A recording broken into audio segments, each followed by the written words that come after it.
अस्सलाम वालेकुम स्टूडेंट्स, उम्मीद है कि आप लोग ठीक होंगे। ओके जी, हमारा जो आज का टॉपिक है वो है बीजेटी एप्लीकेशंस।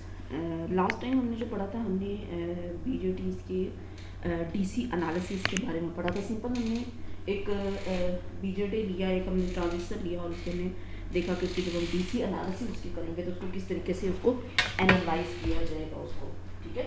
यानी उसको उसके वोल्टेजेस हमने फाइंड किए, उसके करंट्स फाइंड किए, हर टर्मिनल के अक्रॉस फाइंड किया, with respect to other terminal हमने उसके वोल्टेजेस फाइंड किए, और टर्मिनल्स के अक्रॉस हमने करंट और टर्मिनल्स के अक्रॉस ही हमने उसके वोल्टेज फाइंड किए, ठीक है। उसके बाद हमने उसकी कलेक्टर कैरेक्टरिस्टिक कर्व को देखा कि किस तरीके से हम करंट और वोल्टेज के हिसाब से हम उसकी कर्व किस तरीके से ड्रॉ करते हैं कि अगर हमारे पास बेस करंट जो है वो जीरो होगा तो फिर उस टाइम उसकी कर्व कैसे बनेगी, अगर बेस करंट मैक्सिमम होगा तो उस टाइम उसका करंट कलेक्टर करंट की वैल्यू क्या होगी और कलेक्टर एमिटर वोल्टेज की वैल्यू उस टाइम में क्या होगी। जब वहाँ से देखें हमें ये आइडिया हुआ कि इसके टोटल जो है वो 3 डिफरेंट एरियाज़ हैं जहाँ ये वर्क कर रहा होता है, ठीक है। एक कट ऑफ रीजन है, एक सेचुरेशन रीजन है, और तीसरा जो है वो उसका उसका एक्टिव रीजन होता है। एक्टिव रीजन में तो ट्रांजिस्टर काम कर रहा होता है इस सेंस में कि जो उसके base emitter junction forward bias में होगा और बेस कलेक्टर जंक्शन जो है वो रिवर्स बायस में होगा। जब हम उसके कट ऑफ रीजन की बात करेंगे तो कट ऑफ रीजन में क्या होगा कि बेस इमिटर जंक्शन और बेस कलेक्टर जंक्शन दोनों जंक्शन ही रिवर्स बायस में होंगे। और जब हम उसके सैचुरेशन रीजन की बात करेंगे तो हम कहते थे कि उस टाइम कि बेस इमिटर जंक्शन और बेस कलेक्टर जंक्शन दोनों ही फॉरवर्ड बायस में काम कर रहे होंगे।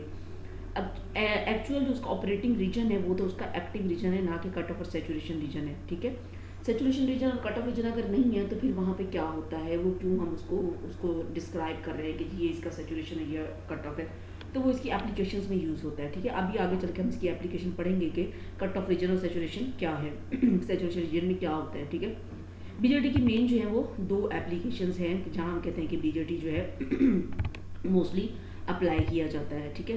पहली एप्लीकेशन इसकी ट्रांजिस्टर एम्पलीफिकेशन और दूसरी है इसकी ट्रांजिस्टर एज अ स्विच, यानी ट्रांजिस्टर को हम एज एन एम्पलीफायर भी यूज़ कर सकते हैं और ट्रांजिस्टर को एज अ स्विच भी यूज़ कर सकते हैं। 2 तरह की इसकी मेन एप्लीकेशंस हैं, ठीक है। इसके अलावा और भी बहुत सारी एप्लीकेशंस हैं, लेकिन जो मेन 2 एप्लीकेशंस हैं वो क्या है कि ट्रांजिस्टर को एज अ स्विच भी यूज़ किया जा सकता है और ट्रांजिस्टर को एज एन एम्पलीफायर भी यूज़ किया जा सकता है। एम्पलीफिकेशन की जब हम बात करते हैं तो इसका मतलब क्या है, एम्पलीफायर या एम्पलीफिकेशन। एम्पलीफिकेशन मीन्स कि किसी भी सिग्नल की एम्पलीट्यूड को आप इंक्रीज कर देते हैं, सिग्नल को इन्हांस कर देते हैं, सिग्नल को बड़ा कर देते हैं, ठीक है। यानी आप जैसे हम बात करते हैं इसकी लाउड स्पीकर्स की, मस्जिदों में जैसे लाउड स्पीकर्स लगे हुए होते हैं तो अब वो जब अजान दे रहे होते हैं तो हम सब तक आवाज़ आती है, तो वो क्या होते हैं, एम्पलीफायर्स लगे हुए होते हैं। तो एम्पलीफायर्स क्या कर रहे होते हैं, वो जो आवाज़ मस्जिद में खड़े होकर बंदा जो अजान दे रहा होता है वो अजान की आवाज़ पूरे मोहल्ले में पूरे एरिया में सुनाई दे रही होती है, तो वो उस आवाज़ को एम्पलीफाई करके सबको सुनवाते हैं, ठीक है। यानी वो एम्पलीफायर्स का काम क्या होगा कि वो आवाज़ की जो एम्पलीट्यूड है उसको इंक्रीज़ कर देंगे और सबको आवाज़ आएगी, ठीक है। तो एम्पलीफिकेशन का मेन मकसद क्या है कि किसी भी सिग्नल की एम्पलीट्यूड को, उसकी हाइट को बढ़ा देना, ठीक है। तो ये इसकी एम्पलीफिकेशन कहलाता है। अच्छा, जब ट्रांजिस्टर एक्टिव रीजन में था तो हमने कहा कि ट्रांजिस्टर के base emitter junction forward bias में और base collector junction reverse bias में है। Base emitter junction forward bias में इसका मतलब है कि ट्रांजिस्टर की जो हमने जब उसकी बायसिंग की, उसको डीसी बायस किया, तो उस टाइम जो उसके इनपुट रेजिस्टेंस है वो बहुत लो होगी, तभी वो फॉरवर्ड बायस में है, और उसकी आउटपुट रेजिस्टेंस बहुत हाई है जिसकी वजह से वो रिवर्स बायस में है, ठीक है। ये बातें हम सारी बातें पहले पढ़ चुके हैं, ठीक है। अब हमने जब इसकी एम्पलीफिकेशन की बात करनी है तो जाहिर है अब हम डीसी सिग्नल की तो बात कर नहीं सकते, क्योंकि डीसी सिग्नल तो एक स्ट्रेट लाइन होता है, उस स्ट्रेट लाइन को हम क्या एम्पलीफाई करें, ठीक है। तो हम किसकी बात करते हैं, हम एसी सिग्नल की बात करते हैं कि एसी सिग्नल को हमने एम्पलीफाई करना है। अगर हम एसी सिग्नल की बात करते हैं तो अब तक तो हमने डीसी सिग्नल्स, डीसी एनालिसिस और डीसी वैल्यूज़ को फाइंड किया था, तो अब हमें जाहिर है इसके लिए हमें एसी वैल्यूज़ को फाइंड करना पड़ेगा। पहले इस सर्किट के, अभी मैं यहाँ आपके सामने एक सर्किट दिखा रही हूँ, इस सर्किट के पहले हमें एसी एनालिसिस करने पड़ेंगे। उस एसी एनालिसिस को देखते हुए हम देखेंगे कि वाकई सिग्नल के जो है वो उसकी एम्पलीट्यूड इंक्रीज हो रही है, ठीक है। इस सर्किट में देखें अगर हम इस वोल्टेज को ना देखें, ये जो एसी वोल्टेज लगा हुआ है इसको ना देखें, तो बाकी ये वाला जो सर्किट है ये वही सर्किट है जो पहले मैंने ड्रॉ किया है, ठीक है। उसी सर्किट में क्या कर दिया है कि डीसी के साथ ये एक एसी सिग्नल, एसी वोल्टेज को भी साथ में ऐड कर दिया है। अगर हम इस टाइम में एसी वोल्टेज को ऑन करेंगे तो डीसी जो होगा वो ग्राउंड हो जाएगा, डीसी हमारा जो वीवीबी है वो ग्राउंड हो जाएगा, ठीक है। तो इस सर्किट को जब हम एसी के साथ ऑन करेंगे तो हमारी इनपुट ये आ रही है, जो वीवीबी पे एसी सिग्नल आ रहा है, वीवीबी हमारे डीसी, ये डॉटेड लाइन में जो शो हो रही है डीसी और उसके ऊपर हमारा एसी सिग्नल शो हो रहा है, ठीक है। और इस सिग्नल की जो आउटपुट आएगी वो कुछ इस फॉर्म में आएगी कि उसी सिग्नल के ऊपर वीसीसी जो सिग्नल है जो आउटपुट पे लगी हुई वोल्टेज उसके ऊपर हमारी इन्वर्टेड एम्पलीफाइड आउटपुट आएगी, ठीक है, इन्वर्टेड एम्पलीफाइड आउटपुट आएगी। ये इन्वर्ट क्यों होके आ रही है, ठीक है, इसके बारे में मैं अभी आपको आगे क्यू पॉइंट की वैल्यूज जब हम फाइंड करेंगे तो वहाँ जाके मैं आपको बताऊंगी कि ये इन्वर्ट क्यों हो रही है, ठीक है। अभी आप इसका ये ध्यान में रखें कि ये इसकी जो आउटपुट आएगी वो इन्वर्टेड होके आएगी और 180 डिग्री का फेस शिफ्ट होके आएगा और एम्पलीफाई होके आएगी, ठीक है, इसकी एम्पलीफिकेशन हो रही है। ये सिग्नल था तो वो सिग्नल की एम्पलीट्यूड इंक्रीज हो गई है, ठीक है। ओके जी, अब हम स्टार्ट करते हैं इसके एसी एनालिसिस करने के लिए, ठीक है। जब हमने डीसी एनालिसिस किए थे तो हमने कहा था कि जो हम डीसी एनालिसिस फाइंड करते हैं तो उस टाइम हम जितनी भी वैल्यूज़ हैं उसको, जो जैसे हम कलेक्टर करंट फाइंड कर रहे थे, emitter current, base current, collector voltage, emitter voltage, base voltage, VCE, VBE और VCB फाइंड कर रहे थे, तो उन सबको क्या कर रहे थे कि हम उसके जो चीज़ फाइंड करनी थी उसको भी हम कैपिटल लेटर में लिख रहे थे और उसके सबस्क्रिप्ट में जो जिस टर्मिनल के क्रॉस हमने फाइंड करना था वो भी हम कैपिटल लेटर्स में लिख रहे थे, ठीक है। अब जब हम एसी एनालिसिस करेंगे तो सबसे पहला पॉइंट क्या होना है, एसी और डीसी में जो डिफरेंस होना है वो ये होना है कि अब हमने सपोज कलेक्टर करंट फाइंड करना है या कलेक्टर टर्मिनल के क्रॉस वोल्टेज फाइंड करनी है, तो हम क्या करेंगे, मैं यहाँ से एक मिनट पॉइंटर ऑन करके आपको यहाँ से लिख के दिखाती हूँ कि जब हम कलेक्टर टर्मिनल के अक्रॉस अगर हमने वोल्टेज फाइंड करनी है तो हम इसको क्या करेंगे कि वी तो हमने कैपिटल ही लिखना है, ठीक है, कि कलेक्टर वोल्टेज हम फाइंड कर रहे हैं, लेकिन जो हम सी इसके साथ डालेंगे वो बिल्कुल स्मॉल डालेंगे, ठीक है। अगर हम डीसी एनालिसिस कर रहे होते तो हम क्या करते हैं कि वी भी हमारा कैपिटल होता और उसके साथ में हमारा सी भी जो होना था वो भी कैपिटल शो करना था कि ये हम कलेक्टर वोल्टेज फाइंड कर रहे हैं, ठीक है। जब एसी एनालिसिस करने हैं तो सी स्मॉल होगा, जो उसका सबस्क्रिप्ट में लिखा होगा वो स्मॉल होगा, लेकिन जो चीज़ फाइंड कर रहे हैं वो कैपिटल लेटर्स में ही लिखी जाएगी, ठीक है। मतलब एसी और डीसी के जब हम वोल्टेज फाइंड कर रहे हैं या कहीं लिखा हुआ है तो आप देखते ही पहले जज करेंगे कि ये उसके डीसी वैल्यू है या एसी वैल्यू, वो किस तरीके से जज करेंगे, उसके जो लिखने का तरीका होगा उससे आप जज करेंगे, ठीक है। कि अगर हमने वी तो वो कैपिटल होगा जो वोल्टेज को शो कर रहा है, ये भी कैपिटल है ये भी कैपिटल है, वोल्टेज फाइंड करें, लेकिन किसका फाइंड करने, AC collector current voltage find करना है या डीसी कलेक्टर वोल्टेज फाइंड करना है, तो उसके लिए अगर स्मॉल में लिखा हुआ है सी तो वो एसी एनालिसिस को शो कर रहा है और अगर कैपिटल में लिखा हुआ है तो वो डीसी एनालिसिस को शो कर रहा होगा कि ये उसकी डीसी वैल्यू फाइंड की जा रही है, ठीक है। ओके जी, अब आगे चलते हैं। अब हमने इसकी एसी एनालिसिस करना है। जब हम एसी एनालिसिस करेंगे तो उस टाइम में क्या होगा कि ये इसके जो डीसी करंट है, डीसी वोल्टेज है, ये इस टाइम में शॉर्ट हो जाएगी या ग्राउंड हो जाएगी और हमारे पास सिर्फ एसी वोल्टेज रहेगी, ठीक है। अगर हमारे पास एसी वोल्टेज है, इस एसी वोल्टेज की वजह से हम इस बेस के ऊपर, इस बेस रेजिस्टेंस के ऊपर इसका कुछ ना कुछ करंट होगा, ठीक है। उस करंट को हम शो कर देंगे कि ये इसका जो करंट है वो आई बी है, ठीक है। करंट आई बी है तो ये जो आई कैपिटल और उसके साथ बी जो है वो स्मॉल में शो होगा कि ये इसका आई बी करंट है, ठीक है। तो आई कैपिटल शो कर रहे हैं हम कि ये बेस करंट है, ठीक है। ये इसको मैं यहाँ पे हाईलाइट कर देती हूँ, जो ये कैपिटल शो, ये आई बेस करंट शो कर रहा है जिसमें आई कैपिटल है और बी स्मॉल है, क्योंकि हम इसके एसी एनालिसिस करने लगे हैं, ठीक है। ये इसका बेस करंट हो गया। यहाँ पे इस टर्मिनल के अक्रॉस इसकी बेस वोल्टेज होगी जिसको वी बी स्मॉल से शो किया हुआ है, वी कैपिटल है और वी स्मॉल है, वी बी बेस वोल्टेज, ठीक है। अब आगे इमीटर का टर्मिनल जो है वो ग्राउंड है, लेकिन जब भी हम एसी एनालिसिस कर रहे होते हैं तो कुछ एसी ऐसी पैरामीटर्स होते हैं जो बज़ाहिर तो हमें शो नहीं हो रहे होते, लेकिन वो पैरामीटर्स उस ट्रांजिस्टर की कैलकुलेशंस पे इफेक्ट कर रहे होते हैं, ठीक है। तो ट्रांजिस्टर की इंटरनल रेजिस्टेंसेस भी होती हैं जो उस पैरामीटर्स पे इफेक्ट कर रही होती हैं। उन इंटरनल रेजिस्टेंसेस को, जाहिर है 3 टर्मिनल है तो हर टर्मिनल को बेस के ऊपर बेस रेजिस्टेंस होगी, मीटर के ऊपर मीटर रेजिस्टेंस होगी, कलेक्टर के ऊपर कलेक्टर की इंटरनल रेजिस्टेंस होगी, ठीक है। ये लीनियर रेजिस्टेंस तो लगी ही हुई है जो हमने खुद लगाई हुई है, ठीक है। चाहे हम एसी एनालिसिस करें चाहे डीसी एनालिसिस करें, दोनों एनालिसिस करते हुए लीनियर रेजिस्टेंस जो होगी उसकी वैल्यू आर बी कैपिटल में ही लिखेंगे, आर सी कैपिटल में ही लिखेंगे, क्योंकि ये खुद से लगाई हुई रेजिस्टेंस लीनियर रेजिस्टेंस है तो इसलिए ये कैपिटल में ही आ गया। अगर हम एसी एनालिसिस करते हुए उसकी इंटरनल वैल्यूज को देख रहे हैं तो यहाँ आप देखें कि ये आर ई प्राइम लिखा हुआ है, वो जो शो कर रहा है कि इमिटर टर्मिनल के अक्रॉस इमिटर की इंटरनल रेजिस्टेंस को शो कर रहा है, ये आर ई प्राइम, ठीक है। जब हम एसी एनालिसिस करेंगे तो हम उसकी एसी क्वांटिटीज को, उसकी इंटरनल वैल्यूज को देखेंगे, तमाम इंटरनल वैल्यूज को देखेंगे, ठीक है। तो ये भी हम आगे चल के पढ़ेंगे, तो इंटरनल वैल्यूज ये आर ई प्राइम क्या है, आर सी प्राइम क्या होगा, आर बी प्राइम क्या होगा, ये भी हम आगे चल के देखेंगे। लेकिन अभी यहाँ के लिए क्या है कि जी इसकी इमिटर के ऊपर इमिटर की इंटरनल रेजिस्टेंस जो है वो भी इफेक्ट कर रही है, जिसको हमने आर ई प्राइम का नाम दिया है, ठीक है। अब हमने फाइंड करना है यहाँ पे कि यहाँ पे हमारे पास जो आई बी करंट है वो किसके इक्विवेलेंट है, या वी बी वोल्टेज अगर हम देखें तो वोल्टेज किसके इक्विवेलेंट है, ठीक है।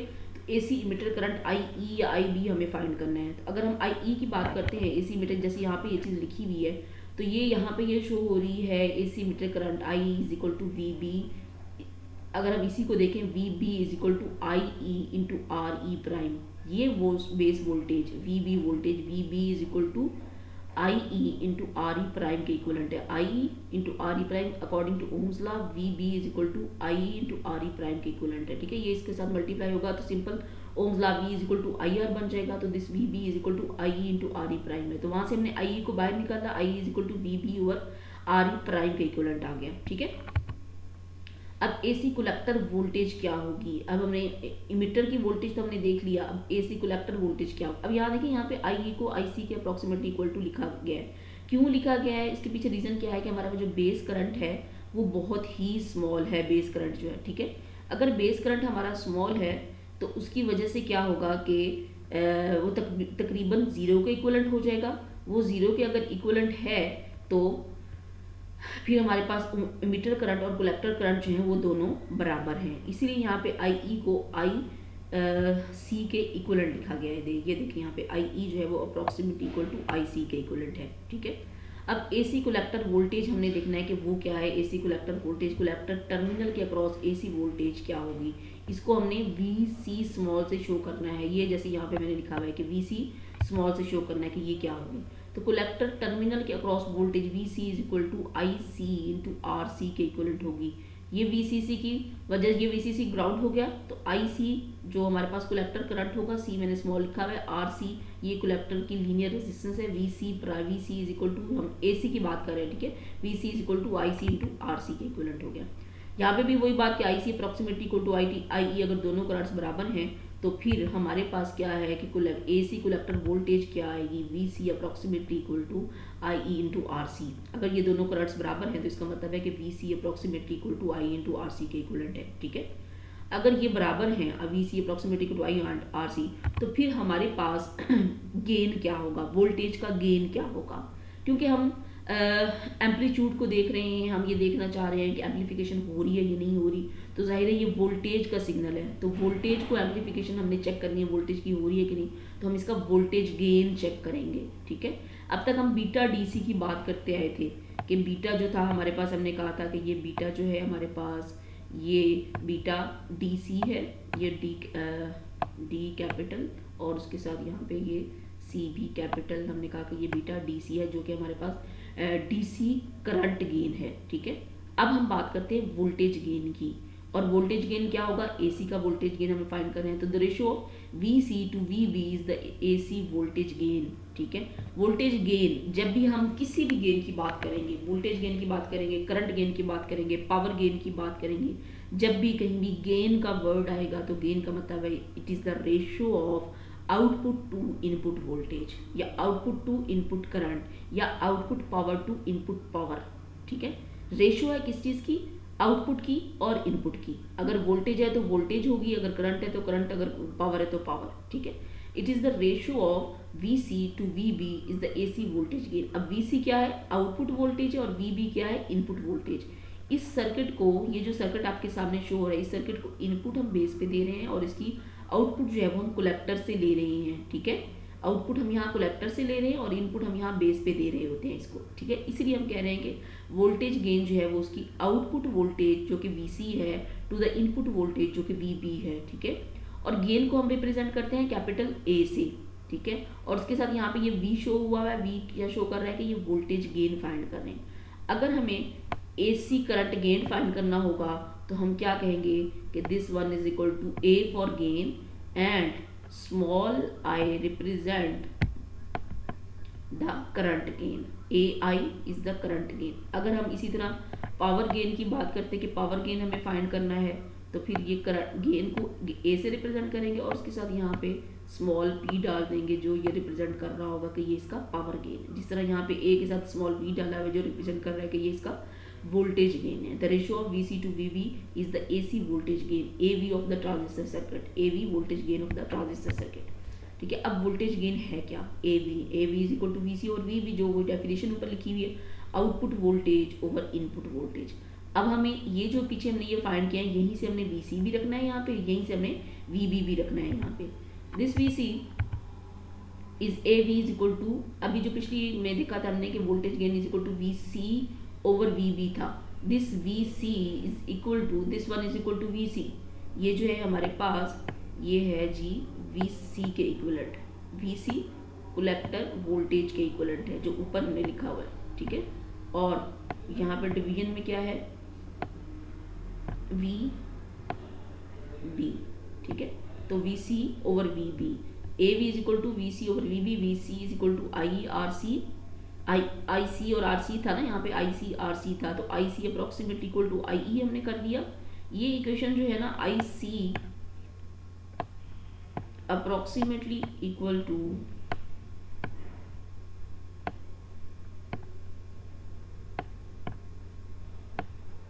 IE, ये हमेशा ही चलेगी, ठीक है।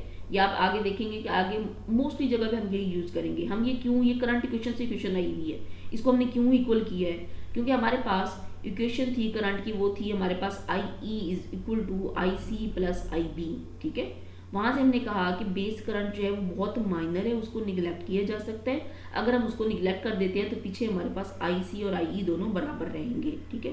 तो ये इक्वेशन यूज करते हुए यहाँ पे हमने इन करंट्स को, अगर C था तो C के इक्विवेलेंट कर दिया या E के इक्विवेलेंट कर दिया, क्योंकि हमने इनको कैंसल आउट हो जाने ये दोनों करंट्स। तो ये IE और IE कैंसल आउट हो गए, तो पीछे हमारे पास क्या रह गया, RC ओवर RE प्राइम रह गया, ठीक है। तो अब हमारे पास IE टर्म कैंसिल हो गई है, तो अब हमारे पास जो वोल्टेज गेन आया है वो आया है जी RC ओवर RE प्राइम के इक्विवेलेंट। अब वोल्टेज गेन को देखें, AV is equal to RC over RE prime है। Voltage gain is directly proportional to collector resistance RC के इक्विवेलेंट है, and indirectly proportional to RE prime emitter internal resistance. Emitter की internal resistance जो है वो बहुत माइनर है, ठीक है। ये आप कैलकुलेट भी कर सकते हैं और आपको दी भी जाएगी, कि या तो ये दी जा सकती है आपको कि इमिटर की रेजिस्टेंस इतनी है, 50 ओम है, 30 ओम है, 10 ओम है, ओम्स में होगी इसकी वैल्यू, ठीक है। ये कभी भी किलो ओम्स में नहीं होगी, लीनियर रेजिस्टेंस किलोज में होंगी, लेकिन इमिटर की इंटरनल रेजिस्टेंस, कलेक्टर की इंटरनल या इंटरनल वैल्यूज जितनी भी होंगी वो बहुत माइनर होंगी, और ये ओम में होगी। ये जो इंटरनल रेजिस्टेंस है इमिटर की, ये ओम्स में होगी, ठीक है। ये वैल्यू आप फाइंड भी कर सकते हैं, यहाँ मैं इसका फॉर्मूला भी लिख देती हूँ, इसकी डेरिवेशन भी कंप्लीट है, लेकिन अभी हमें उसका जस्ट उसका फॉर्मूला ही चाहिए कि RE प्राइम जो है हमारे पास वो किसके इक्विवेलेंट है, RE prime, and this one is equal to 25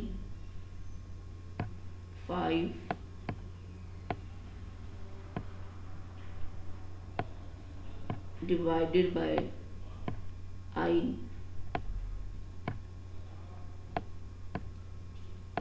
E capital, ठीक है, 25 मिली वोल्ट्स, यहाँ पे मिली वोल्ट्स आएगा, ठीक है, 25 मिली वोल्ट्स, ठीक है।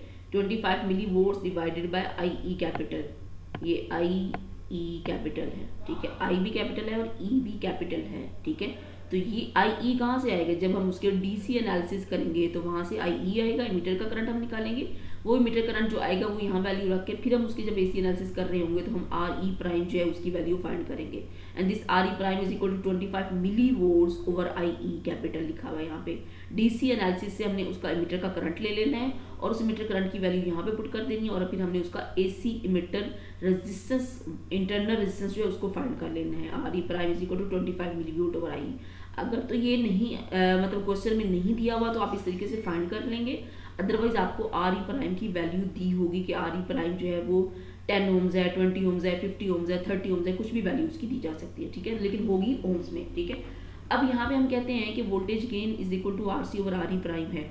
अगर ये RC ओवर RE प्राइम है, RC हमारे पास किलो ओम्स में रेजिस्टेंस है और RE प्राइम हमारे पास सिंपल ओम्स में रेजिस्टेंस है, तो कहाँ किलो की वैल्यू और कहाँ सिंपल ओम, तो हम इस RE प्राइम को हम कहते हैं कि हम अगर निगलेक्ट कर देते हैं तो पीछे हमारे पास voltage gain is directly proportional to RC के आ जाएगा। तो इसका मतलब है कि वोल्टेज गेन जो है वो आपका मैक्सिमम आएगा, वोल्टेज गेन की वैल्यू बहुत ज़्यादा होगी, ठीक है।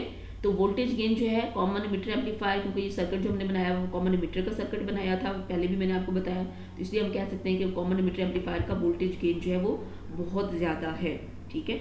यहाँ पीछे देखें, पिछली स्लाइड में जाते हैं, पिछली स्लाइड में देखें हमारे पास कि ये हमारे पास इनपुट वोल्टेज थी और उसके हिसाब से जब हमने आउटपुट को देखा तो वो एम्पलीफाइड आउटपुट आई है, ठीक है, तो वो एम्पलीफिकेशन होके आई है। तो वोल्टेज गेन जो है अब इस सर्किट इस ग्राफ को देखते हुए इस वेवफॉर्म को देख के और जो हमने डेरिवेशंस की है उसको देख के हमने देखा कि वोल्टेज गेन जो है वो कॉमन एमिटर एम्पलीफायर का बहुत हाई है और एम्पलीफाइड होके आई, यानी वोल्टेज गेन हाई है जिसका मतलब है कि उसकी एम्पलीफिकेशन होगी, ठीक है। तो कॉमन एमिटर एम्पलीफायर का वोल्टेज गेन बहुत ज़्यादा है। ये छोटी सी एग्जांपल यहाँ पे दी हुई है कि वोल्टेज गेन आपको फाइंड करना है and the AC output voltage in figure. Circuit आपको दिया हुआ है, इसमें आर ई प्राइम की देखिए यहाँ पे वैल्यू दी हुई है 50 ओम्स दी हुई है, ठीक है। मैं आपको बता रही हूँ फिर कि आर ई प्राइम जो है इमिटर इंटरनल से आपको या तो दी जाएगी या आपको फाइंड करनी होगी। अगर आपको फाइंड करनी है, अगर यहाँ पे कुछ भी नहीं दिया हुआ तो इसका मतलब है कि आपको आर ई फाइंड करना था जो कि 25 मिलीवोल्ट और आई ई के इक्विवेलेंट है, और ये आई ई जो है वो कैपिटल आई है। पहले आप इस सर्किट के डीसी एनालिसिस करते, वहां से आप आई ई की वैल्यू फाइंड करते, फिर वो आई ई की वैल्यू आप यहाँ पुट करते, ठीक है। तो इसलिए या तो दी हो जाएगी या फिर आपको इस फॉर्मूला से फाइंड करनी होगी। आर ई की वैल्यू आपको दी हुई है, बाकी सारी वैल्यूज भी यहाँ पे आपको दे दी गई हैं। ये वी बी आपको 100 मिली वोल्ट दे दिया गया है, ये यहाँ पे ये वी बी है, ठीक है, वी बी आपको 100 मिली वोल्ट दे दिया गया है और आपको आर ई प्राइम दे दिया गया है। बाकी यहाँ पे आर सी 1 किलो ओम भी दे दी गई है और आपको क्या फाइंड करना है, उसका वोल्टेज गेन फाइंड करना। दो चीज़ें आपको फाइंड करनी है, उसका वोल्टेज गेन फाइंड करना और एसी आउटपुट वोल्टेज फाइंड करना है। वोल्टेज गेन आपने अभी फॉर्मूला ड्राइव किया, A V is to R C over R E prime है। आर सी की वैल्यू 1 किलो ओम है, ठीक है। मैंने कहा था कि ये कलेक्टर जो लीनियर रेजिस्टेंस होंगी इनकी वैल्यूज किलोज में होंगी। आर सी जो है वो 1 किलो ओम है और आर ई प्राइम 50 ओम्स है। तो इसका आंसर क्या आ जाएगा 20 वोल्ट्स। 20 सिंपल 20 वोल्ट शोल्ट नहीं, ठीक है, वोल्ट्स नहीं होगा, वोल्ट नहीं होगा। उसके पीछे रीजन क्या है कि ये हमारे पास गेन है, तो गेन की कोई रेशो नहीं होती, गेन की रेशो नहीं होती, ठीक है। इसी तरीके से हम इसका यहाँ पे फाइंड कर लेंगे, इसका दूसरी चीज़ आउटपुट वोल्टेज फाइंड कर लेंगे। ये यहाँ पे इसका ये आया हुआ है, रिकॉर्डिंग वाला ऑप्शन आया हुआ है, तो इसके नीचे मैंने लिखा हुआ जो वो मैं आपको यहाँ बता देती हूँ कि आउटपुट वोल्टेज जब हमने फाइंड करनी है उसकी, तो वी आउट या इसको वी सी भी आप कह सकते हैं, ठीक है। तो वो वी आउट या वी सी या सिंपल इसी वोल्टेज गेन के फॉर्मूला को अगर आप देखेंगे, गेन आपने फाइंड कर लिया, गेन हमने जो फाइंड किया वो हमारे पास है जी voltage gain and this one is equal to, आपने 20 फाइंड कर लिया कि ये आपके पास 20 है, ठीक है। वोल्टेज गेन अगर आपके पास 20 है तो this voltage gain is equal to output voltage over input voltage VC over VB के इक्विवेलेंट है। तो आपने तो आउटपुट वोल्टेज VC फाइंड करनी है, ठीक है। 20 आपके पास है, इनपुट वोल्टेज VB भी आपको 100 मिली वोल्ट्स दे दिया गया है। तो इस 100 मिली वोल्ट को 20 से आप मल्टीप्लाई करेंगे तो आपके पास ये VB की वैल्यू 100 मिली वोल्ट आपको दे दी गई है। ये यहाँ पे ये VB है, ठीक है, तो ये आपको दे दी गई है 100 मिली वोल्ट। इसको यहाँ पुट करें, इसको 20 से मल्टीप्लाई करें तो आपके पास VC की वैल्यू आ जाएगी। उसको फिर RMS में कैलकुलेट करके यहाँ पे लिखा हुआ है, ठीक है। ये आप जब स्लाइड्स मैंने आपको दी है उन स्लाइड्स में आप देखेंगे तो ये फॉर्मूला यहाँ पे कैलकुलेट हुआ हुआ है और ये वैल्यू एंड पे निकली हुई है जो उसका RMS में इसका आंसर लिखा हुआ है, ठीक है। ओके जी, एक छोटी सी इसकी एग्जाम्पल थी, इससे रिलेटेड जितनी भी एग्जाम्पल बुक में आपको दी होंगी वो आप करेंगे। ये मैं पहले भी आपको बार बार बता रही हूँ कि जो भी रिलेटेड एग्जाम्पल्स हैं, सॉल्व एग्जाम्पल है एंड एक्सरसाइज है, वो सारी आपको करनी है। आप करेंगे तो फिर आपका पेपर सॉल्व होगा, क्योंकि ये मिड के बाद का जितना भी पोर्शन है ये सारा मैथमेटिकल पोर्शन है। हो सकता है मैं मिड के बाद वाले पोर्शन में सारे न्यूमेरिकल्स ही दूँ, थ्योरी का कोई क्वेश्चन ना हो, क्योंकि इसमें थ्योरी है ही नहीं, जस्ट न्यूमेरिकल्स हैं, कैलकुलेशंस हैं, डेरिवेशंस हैं, वो जो आपको फाइंड करनी है, ठीक है। ओके जी, सेकेंड एप्लीकेशन ट्रांजिस्टर की, transistor as a switch. Transistor को हम एज अ स्विच भी यूज़ कर सकते हैं। दो ही एप्लीकेशन, मेन दो एप्लीकेशन थी। ट्रांजिस्टर को हम एज एम्पलीफाई यूज़ कर सकते थे, हमने देखा कि वो उसका जो सिग्नल है वो एम्पलीफाई होकर आ रहा है, उसकी आउटपुट वेव फॉर्म जो है वो एम्पलीफाइड होकर आ रही है। अब हमने देखना है कि ट्रांजिस्टर स्विच के तौर पर किस तरीके से काम करता है। हमने ट्रांजिस्टर को ट्रांजिस्टर की हमने कलेक्टर कैरेक्टरिस्टिक कर्व देखी, वहाँ पे हमने देखा कि ट्रांजिस्टर जो है वो एक्टिव रीजन में तो ऑपरेट कर रहा है लेकिन कट ऑफ और सैचुरेशन में ऑपरेट नहीं करता। अगर कट ऑफ और सैचुरेशन में वो as a active transistor operate नहीं करता तो फिर उन रीजन्स में क्या होता है। कट ऑफ रीजन वो रीजन जिसमें ट्रांजिस्टर जो है वो बिल्कुल बंद हो जाता है, और सैचुरेशन वो रीजन जिसमें ट्रांजिस्टर जो है, ट्रांजिस्टर के दोनों जंक्शन जो है वो फॉरवर्ड बायस में हो जाते हैं, ठीक है। तो जब ट्रांजिस्टर सैचुरेशन रीजन में होगा तो वो एज अ ऑन बिहेव कर रहा होगा, ऑन स्विच बिहेव कर रहा होगा, और जब ट्रांजिस्टर कट ऑफ रीजन में होगा तो as a off switch behave कर रहा होगा। ठीक है, यही चीज़ अब यहाँ पे लिखी हुई है कि कट ऑफ रीजन में है तो ऑफ स्विच या ओपन स्विच बिहेव कर रहा है, और सेचुरेशन रीजन में है तो क्लोज स्विच या ऑन स्विच बिहेव कर रहा है। ठीक है, कट ऑफ रीजन में है हमारे पास आई बी की वैल्यू, हमने ये चीज़ें पढ़ी हैं पहले, उन्हीं को यहाँ पे दोबारा से रिवाइज करके आपको जस्ट इसको एज अ स्विच बिहेव करवाने का तरीका बताने लगी हूँ अब यहाँ पे। कट ऑफ रीजन में है तो इसका मतलब है कि हमारे पास आई बी की वैल्यू 0 है, अगर आई बी 0 है तो उस हिसाब से हमारे पास आई सी भी 0 है, अगर आई सी 0 है तो इस दोनों टर्मिनल के अक्रॉस वोल्टेज कितना ड्रॉप होगा, कुछ भी नहीं होगा, तो as a open circuit behave कर रहे होंगे। तो ये ओपन सर्किट या ओपन स्विच या ऑफ स्विच बिहेव कर रहे हैं। ठीक है, ये ओपन है इसका मतलब है यहाँ से करंट पास नहीं हो रहा, as a off switch behave कर रहे हैं। अगर हम ट्रांजिस्टर को सैचुरेशन रीजन में काम करवाते हैं तो इसका मतलब है कि इसके दोनों जंक्शन जो है वो फॉरवर्ड बायस में है। फॉरवर्ड बायस में होने से क्या मतलब है कि इसका आईबी की कुछ ना कुछ वैल्यू, अगर आईबी की वैल्यू है तो इसका मतलब है कि आईसी की वैल्यू भी है। अगर आईसी करंट हमारे पास है तो इसका मतलब है कि ये as a close switch behave कर रहा है, इसके क्रॉस करंट पास हो रहा है, और ये as a on switch behave कर रहा है। ठीक है, कट ऑफ में एज अ ऑफ स्विच और सैचुरेशन में as a on switch behave करता है। अब कंडीशंस क्या हैं सैचुरेशन के लिए और कट ऑफ के लिए? कंडीशंस वीसी कट ऑफ, ये चीज़ें हमने पहले इसकी जब कलेक्टर कैरेक्टरिस्टिक कर्व देखी थी वहाँ पे मैंने इसको बड़े अच्छे तरीके से एक्सप्लेन किया था कि VC cut off is equal to VCC के इक्वलेंट है, क्योंकि कट ऑफ रीजन में वोल्टेज मैक्सिमम होती है, तो ये मैक्सिमम वोल्टेज वीसीसी हो सकती है इस सर्किट की, इससे कम या इससे ज़्यादा नहीं हो सकती। ठीक है, और इसी कट ऑफ रीजन में अगर आप इसका आई कट ऑफ फाइंड करना चाहें तो वो 0 के इक्वलेंट होगा, अप्रॉक्सीमेटली इक्वल टू 0 होगा। इस तरीके से सैचुरेशन रीजन में आपके पास I C saturation is equal to V C C minus V C saturation over R C के इक्वलेंट है।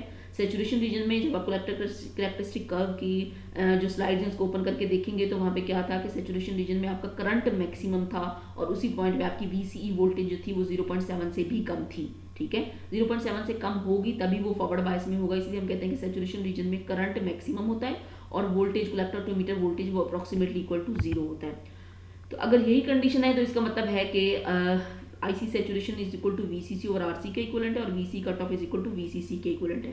Since VC saturation very small compare to VCC it can be neglected. VCC आपके पास volts में है और VC saturation मैंने कहा कि आपके पास 0.7 से भी कम होगी, तो इतनी माइनर सी वोल्टेज है तो इसलिए इसको निगलेक्ट कर देते हैं। इस वोल्टेज को अगर हम निगलेक्ट कर दें तो पीछे आपके पास IC saturation is equal to VCC over RC के इक्वलेंट आ जाएगी। ठीक है, अब यही अगर हम ट्रांजिस्टर को एज अ स्विच बिहेव करवा रही हैं तो वो किस तरीके से काम किस तरीके से कर, इसी ट्रांजिस्टर के साथ एक सीरीज में हमने एक एलईडी लगा दी।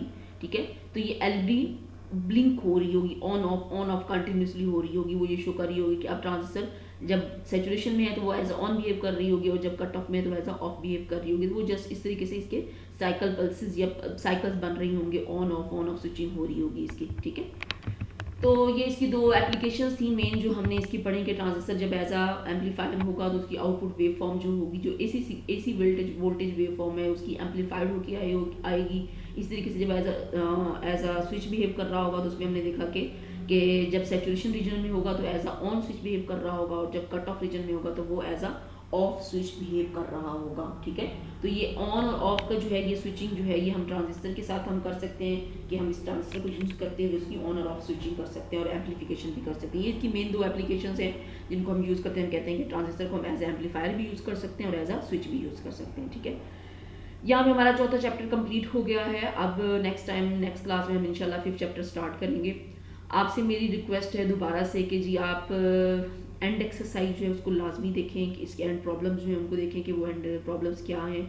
इन्हीं टॉपिक से रिलेटेड जितने भी एंड प्रॉब्लम्स हैं, जितने भी सॉल्व्ड एग्जांपल्स हैं वो आप देखें ताकि आपको एंड पे जब आप सॉल्व करने लगें, पेपर सॉल्व करने लगें या आप तैयारी करने लगें तो बेहतर है कि आप अभी साथ साथ करें ताकि आपकी एंड पे तैयारी अच्छी हो जाए। ठीक है, 15 से मैंने सुना है कि आपके फाइनल स्टार्ट हो रहे हैं, तो अल्लाह खैर करे उस टाइम तक हम भी काफ़ी कोर्स कवर हो जाएगा हमारा। ठीक है, तो इंशाल्लाह हम नेक्स्ट क्लास में मिलते हैं नेक्स्ट लेक्चर के साथ, नेक्स्ट टॉपिक के साथ इंशाल्लाह। ओके जी, अल्लाह हाफिज़।